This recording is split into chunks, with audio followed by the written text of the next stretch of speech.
Lecturas compartidas. Yo solamente creo en la literatura. Todo lo demás me parece sospechoso. Advertencia.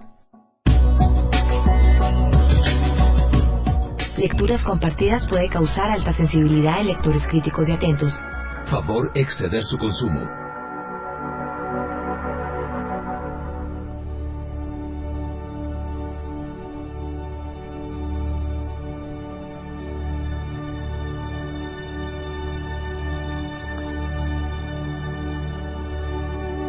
Una presencia como un canto súbito. Como el viento cantando en el incendio. Una mirada que sostiene en vilo al mundo con sus mares y sus montes. Cuerpo de luz filtrada por un ágata. Piernas de luz, vientre de luz, bahías. Roca solar, cuerpo color de nube. Color de día rápido que salta. La hora centellea y tiene cuerpo. El mundo ya es visible por tu cuerpo. Es transparente por tu transparencia. No hay nadie, no eres nadie. Un montón de ceniza y una escoba. Un cuchillo mellado y un plumero. Un pellejo colgado de unos huesos. Un racimo ya seco, un hoyo negro, y en el fondo del hoyo los dos ojos de una niña ahogada hace 1000 años. Piedra de sol, de Octavio Paz.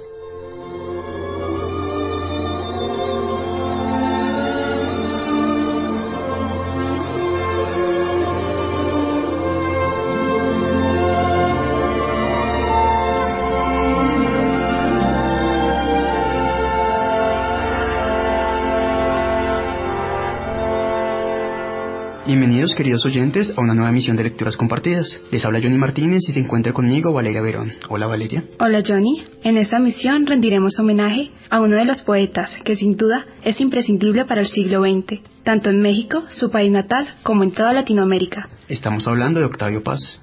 Nuestro autor cumplió en el 2014 un centenario de su nacimiento, y es por ello que el equipo de Lecturas Compartidas le debía este merecido homenaje. Así que hemos decidido realizar una pequeña entrevista a Patricia Trujillo, profesora de la Universidad Nacional, quien nos hablará de algunos de los temas importantes de esta gran figura de la literatura latinoamericana. Sin más preámbulos, los dejamos a continuación con nuestra entrevista.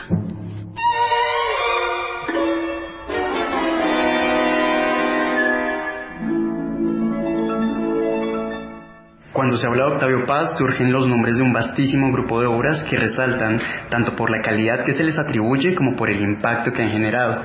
El arco y la lira, la llama doble, Sor Juana Inés de la Cruz o las trampas de la fe, las peras del olmo, el laberinto de la soledad, por no nombrar el resto de su obra poética. Por este peso que ostenta el nombre de Octavio Paz, resulta difícil rendir un homenaje en tan poco tiempo.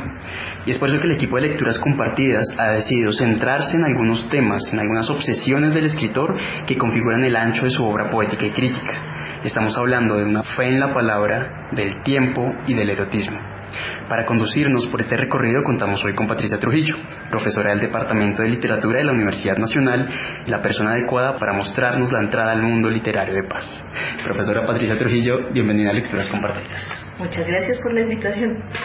Quisiéramos, para comenzar, leer el fragmento final de la introducción que escribió Paz a Libertad bajo palabra, que es un libro que reúne su obra poética escrita entre 1935 y 1957. Dice: allá donde los caminos se borran, donde acaba el silencio, invento la desesperación, la mente que me concibe, la mano que me dibuja, el ojo que me descubre. Invento al amigo que me inventa, mi semejante, y a la mujer, mi contrario, torre que coronó de banderas, muralla que escalan mis espumas, ciudad devastada que renace lentamente bajo la dominación de mis ojos. Contra el silencio y el bullicio invento la palabra, libertad que se inventa y me inventa cada día. Se insiste mucho en esa fe en la palabra. Yo no sé si usted quisiera de pronto hablarnos un poco de esto en la poesía de Paz. Pues ese fragmento de la introducción de Libertad bajo palabra viene muy al caso. Primero porque Libertad bajo palabra fue el primer intento de Paz de reunir toda su obra poética y escoger ese título para él fue capital. Porque libertad bajo palabra puede querer decir dos cosas. Uno, como culmina diciendo el fragmento, la palabra es invención mía, pero la palabra me inventa a mí mismo, y en ese dar y recibir de invención hay una cierta libertad que solamente se debe a la palabra. Pero libertad bajo palabra tiene otro sentido, y es el sentido jurídico de obtener libertad bajo palabra. Y eso implica que la libertad que se obtiene por la palabra también es una libertad precaria y débil. Y digamos que esa tensión entre esa fe absoluta en el poder de la palabra para generar algo nuevo, ¿no? Para nombrar realmente al mundo, y en ese nombrar el mundo, darle nueva vida o transformarlo en otra cosa, que es una creencia que Paz mantiene a lo largo de toda su carrera, sin ello no sería poeta, ¿no? También se ve puesta en tensión con la conciencia crítica de que aunque la palabra pueda tener esta potencia de reinvención del mundo, esa potencia es relativa, ¿no? La palabra es limitada frente, por ejemplo, a los hechos de la historia. La palabra no puede impedir que ciertos hechos de la historia ocurran. Y el hecho de que Paz haya reunido su obra poética al comienzo de su carrera, hasta más o menos el año 1975, con ese título, pues implica que a él le interesa mucho, que siente que esa dicotomía es un centro de su actividad poética. Yo sí tengo una pregunta sobre eso. ¿Es constante entonces esa fe que tiene la palabra en toda la obra? ¿Nunca se rompe en algún periodo de la vida o de la obra de Paz eso? ¿O se entra en una crisis como ha pasado con muchos escritores? No, en Paz no hay un momento de crisis en el que Paz decida, como por ejemplo decidió por Valéry a mitad de su carrera o al principio de su carrera casi, o como decidió Hugo von Hofmannsthal dejar de escribir poesía porque esta confianza en el poder creador de la palabra y en el poder crítico de la palabra y generador de la palabra se hubiera perdido. En Paz lo que existe es esta tensión constante, y entonces uno encuentra poemas incluso dentro del mismo poema en el que hay una manifestación de la crisis de la palabra para nombrar, que de pronto a lo largo del poema se transforma y se recupera en una celebración de que la palabra ha superado esa crisis, ¿no? Y realmente está nombrando algo, ¿no? O se parte por lo contrario, se parte de una noción de la plenitud de la palabra en consonancia con el universo, ¿no? Y luego se descubre que esa consonancia con el universo no es unívoca, que se rompe, que se quiebra, ¿no? Etcétera, etcétera, etcétera. Por eso los poemas de Paz son una especie de escenario de las metamorfosis. Y por eso los mejores poemas de Paz son los poemas largos, como Piedra de Sol, o Blanco, o Pasado en Claro, o El Nocturno de San Ildefonso, que es un poema tardío de Paz, es magnífico. Porque en ellos realmente se puede desarrollar, como en una pieza musical, estas transformaciones y estas tensiones entre dos polos contrarios, ¿no? Que se van transformando el uno al otro. Piedra de Sol resalta precisamente porque, no solo por su extensión, sino porque constantemente las cosas están cambiando dentro de los mismos párrafos, o de las mismas estrofas, o de una estrofa a otra. Y eso de pronto nos lleva a una segunda pregunta. El tiempo parece ser otra constante en Paz. En un poema de La Estación Violenta dice: todo es presencia, todos los siglos son este presente. ¿Qué implicaciones tiene el tiempo en su obra poética y crítica? En la obra poética de Paz el tiempo es fundamental, no solamente porque el poema es el escenario de las metamorfosis, es decir, el poema va transformándose a medida que va transcurriendo, sobre todo en poemas como Piedra de Sol o Pasado en Claro. En Blanco, por ejemplo, que es otro poema extenso, o en El Nocturno de San Ildefonso, lo que hace Paz es como yuxtaponer dos planos distintos, el uno junto al otro. Puede ser en Blanco hay un poema que se puede leer, un poema erótico yuxtapuesto a otro pedazo, a otros tres pedazos de la composición, de manera que esta yuxtaposición de composiciones permite la simultaneidad de las transformaciones. La ambición de Piedra de Sol es precisamente presentar lo simultáneo y lo que se transforma a un mismo tiempo. Y algo parecido pasa en El Nocturno de San Ildefonso. Hay dos planos de la realidad y esos dos planos están siendo simultáneos y además se transforman. Esa tensión, esta vez, entre lo que es absolutamente presente, entre lo simultáneo y lo que transcurre, es otro de los ejes fundamentales en la poesía de paz, porque lo que transcurre pertenece a la historia, ¿no? Pertenece a lo que pasa, a lo que es irrecuperable, a lo que es irredimible en buena medida. Lo que se detiene, como en la cita que usted acaba de leer de La estación violenta, es el momento del instante pleno, el momento en el que uno podría pensar que hay un tiempo puro fuera del tiempo, ¿no? Y esa celebración de ese instante puro fuera del tiempo se contrapone al transcurso de la historia. No lo puede detener, ¿no? Pero se contrapone críticamente, podría decir uno, al transcurso de la historia. Pero al mismo tiempo, si uno se queda solamente con el instante puro, entonces detiene el tiempo, detiene la vida humana, detiene la historia, y ya no tenemos poema tampoco. Por eso el poema en paz, o los poemas en paz, o la obra poética de paz, se mueve entre estos polos del transcurrir del tiempo y del detenerse congelado. Esos juegos temporales, desde el principio de su obra, se va más hacia alguno de esos dos polos, o al polo del instante o al polo del transcurrir, o siempre durante la obra uno podría decir que esas dos cosas han estado allí constantemente. Yo creería, pero es aventurar una opinión, que ha estado desde un principio en la obra poética de Paz, ¿no? Uno puede leer a Paz como este poeta de la claridad meridiana solar, de la plenitud del instante, del momento de comunión, ¿no? Con la mujer o con la naturaleza, impulsado por el deseo. Hay una imagen muy bonita de Paz en la que el día parece una naranja que está cerrada sobre sí misma, todos los gajos convergen sobre sí mismos de una forma perfecta y plena, ¿no? Plena de jugo, como es una naranja, ¿no?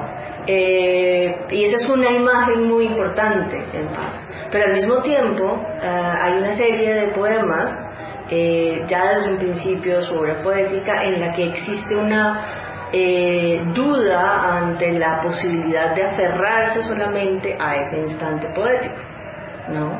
Y son poemas un poco de la crisis de la conciencia poética, ¿no? Una conciencia poética que sabe que está inmersa en un transcurrir temporal, inmersa en una historia definitiva, que su existencia es azarosa y que además se va a acabar, ¿no? Y que quizás las palabras, el transcurso mismo de las palabras, sean precisamente ese transcurrir del tiempo que no se detiene. Y entonces que uno quizá, la palabra poética, para volver sobre el asunto de la palabra poética, porque aquí enlaza con el tiempo, que quizá el proferir palabras poéticas no sea nombrar verdaderamente al mundo, sino simplemente un discurso vacío que acompaña este transcurso mortal del tiempo.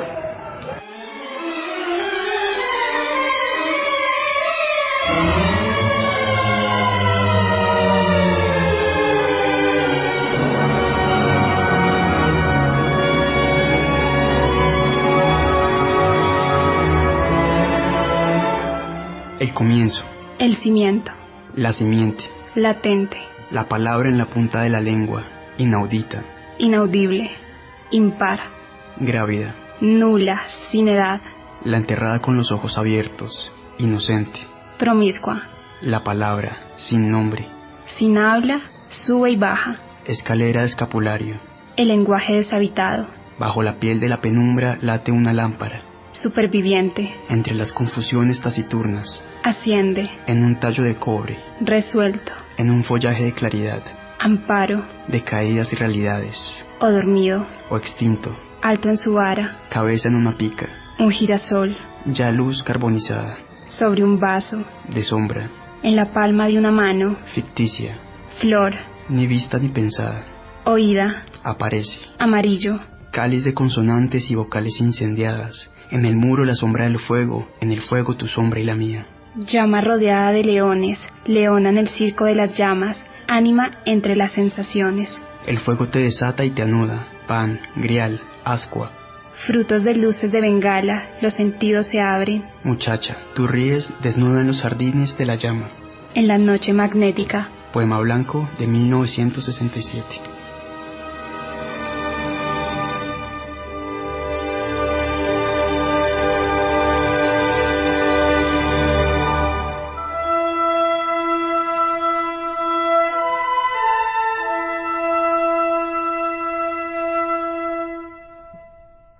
el conocido poema Piedra de Sol hay unos versos que dicen: amar es combatir, es abrir puertas, dejar de ser fantasma, con un número a perpetua cadena condenado, por un amo sin rostro.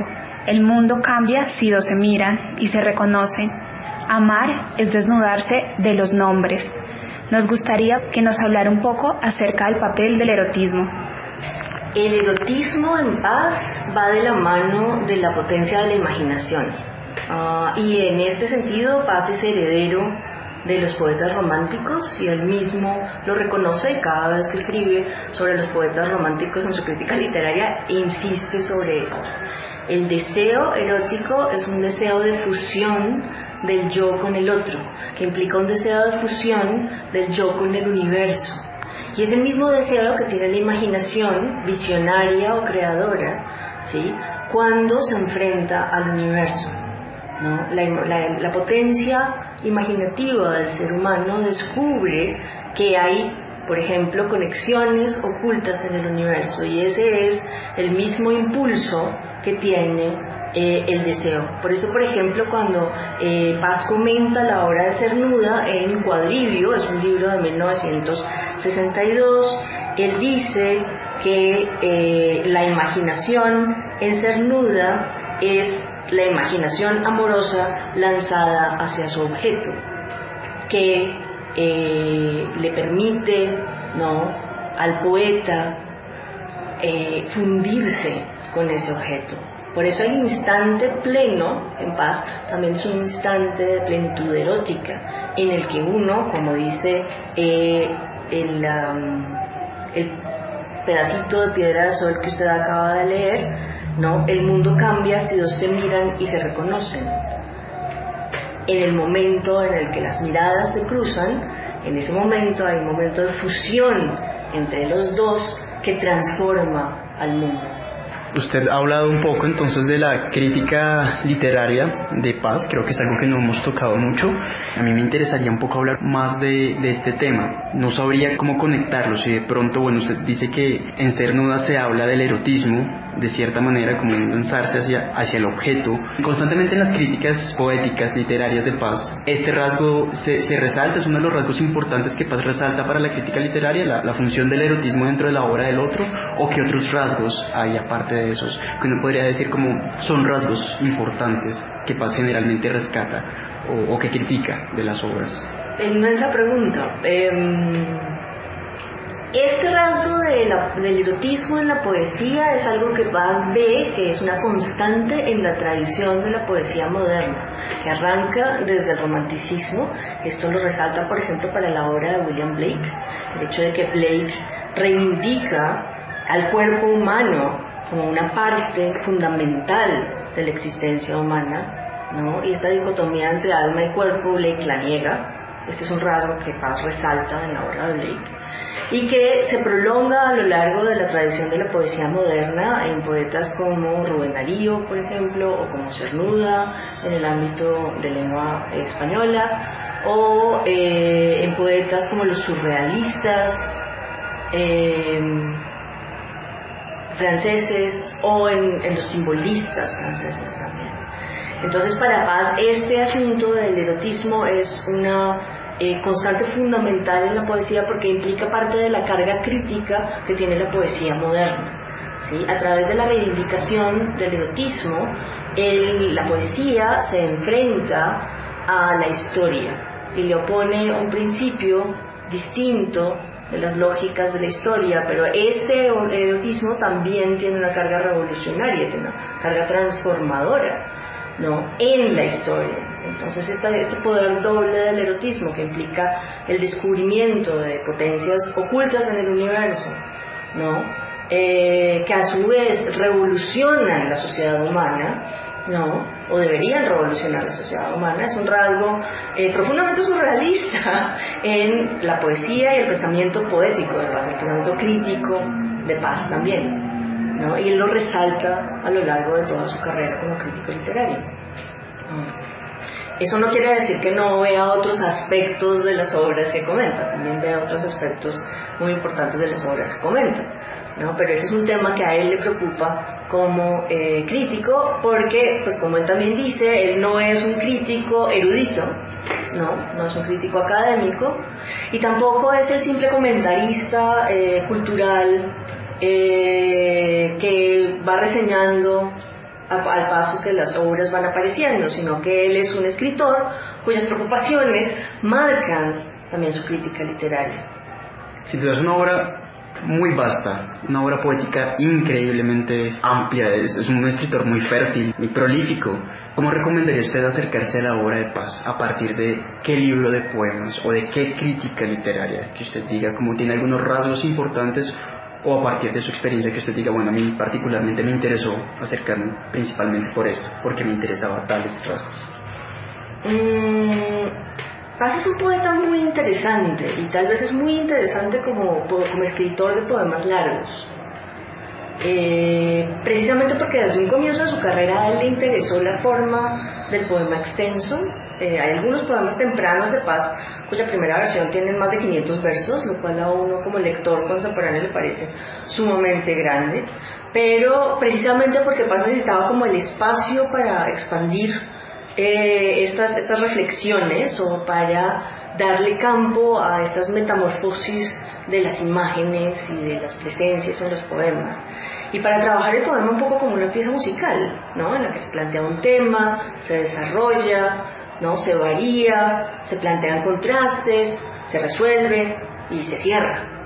Algunos de los poemas de Paz funcionan también de esa manera. Entonces, tal vez no tenerle miedo a los poemas extensos de Paz y comenzar por Piedra de Sol, o por Pasado en Claro, o por Blanco, o por El Nocturno de San Ildefonso, que ya digo es magnífico, no es tan largo como los otros, ¿no?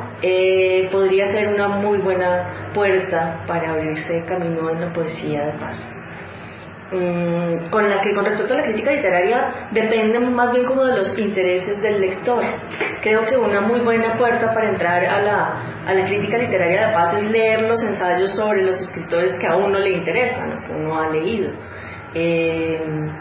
El libro Cuadrivio, que es 4 ensayos, la unión de 4 ensayos, uno sobre Rubén Darío, uno sobre Luis Cernuda, uno sobre López Velarde, si no estoy mal, probablemente me equivoco, y uno sobre Pessoa.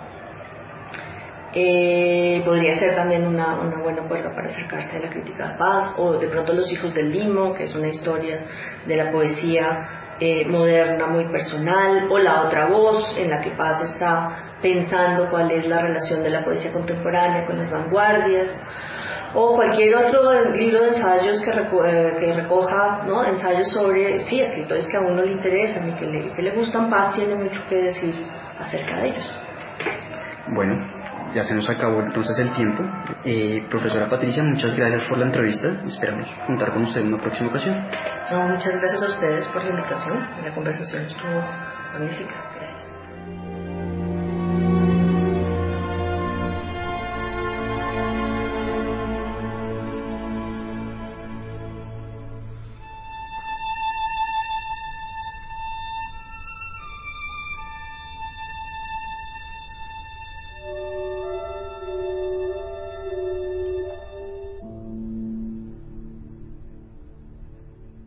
De esta manera llegamos al final de nuestro homenaje a Octavio Paz. Agradecemos a Patricia Trujillo por su colaboración y esperamos contar con ella en próximas ocasiones. Recuerden que pueden escribirnos todos sus comentarios a nuestro correo lectucompartida@unal.edu.co y seguirnos en nuestra página de Facebook, Lecturas Compartidas. Estuvieron con ustedes en la producción Edgar Huasca y en la realización Johnny Martínez y Valeria Verón. Gracias por escucharnos y hasta una próxima emisión.